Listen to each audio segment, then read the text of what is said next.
So we had a couple of questions on social media about motor neuron disease.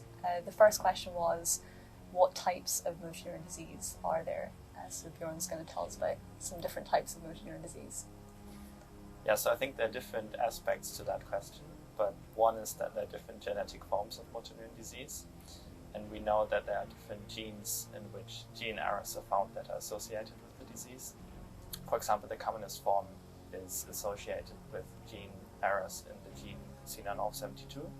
I suppose there's, in addition to different genetic subtypes, there's also different clinical presentations of motor neuron disease. So the most common one is amyotrophic lateral sclerosis, or ALS, but there are also a few others like primary lateral sclerosis and PMA, which present slightly differently clinically and have slightly different life expectancies.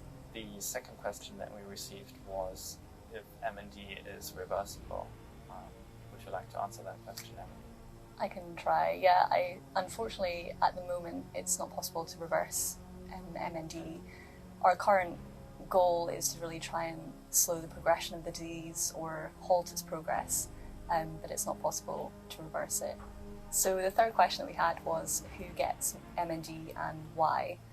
That's a very tricky question. I think it's a very complex question and we can't really answer that question fully, but we know that for example, genetic background is important, so genetic factors are important in the disease. Then we know that certain environmental factors contribute. Lifestyle is also important.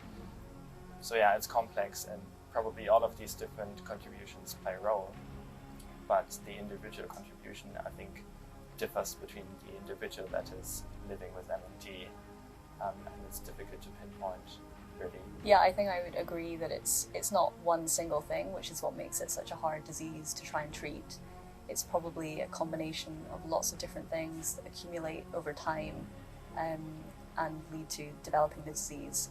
So what we really want to try and do is understand each of these components and how they contribute to the disease, and if we can mitigate that in some way. So Motor Neuron Disease Awareness Day is the 21st of June, but really every day should be Motor Neuron Disease Awareness Day because we need to raise more money and conduct more research so we can hopefully identify new treatments for motor neuron disease patients.